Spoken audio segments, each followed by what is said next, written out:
నా ప్రాణానికి ప్రాణమైన తెలుగు ప్రేక్షక దేవుళ్ళందరికీ నమస్కారం.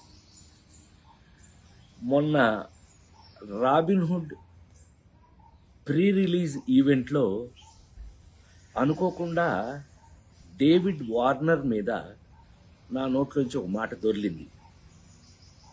అది కేవలం ఉద్దేశపూర్వకంగా చేసింది కాదు. అసలు నా ఉద్దేశం, నా గురించి మీకు తెలియదు ఏముంది. ఆ ఫంక్షన్కి వచ్చే ముందు మేమందరం కలిసి ఉన్నాం.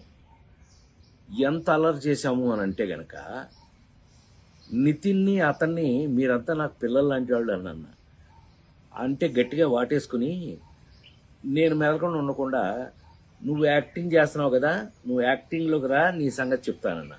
అంటే అతను అన్నాడు, మీరు క్రికెట్లోకి రండి, మీ సంగతి చెప్తానన్నాడు. ఇలా మ్యాక్సిమం అల్లరి చేసాము. అల్లరి చేసి ఆ ఫంక్షన్కి వచ్చాము. ఏది ఏమైనా I love David Warner.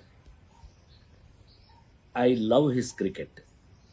David Warner love our films, love our acting. So మేము, నాకు తెలిసి ఒకళ్ళకి ఒకళ్ళం బాగా క్లోజ్ అయిపోయాం. ఏది ఏమైనా ఈ జరిగిన సంఘటన మిమ్మల్ని ఏదైనా మనసు బాధ పెట్టున్నట్టయితే, ఎవరినైనా తెలియకుండా, నేను నిజంగా ఉద్దేశపూర్వకంగా అన్నది కాదు కాబట్టి, అయినా కూడా ఐ ఫీల్ వెరీ సారీ. నేను మీ అందరికీ సారీ చెప్తున్నాను. అలాంటిది ఇంకెప్పుడు జరగకుండా చూసుకుందాం. కానీ 28వ తారీఖున రాబిన్హుడ్ సినిమా మాత్రం తప్పకుండా చూడండి, మా అందరి కోసం.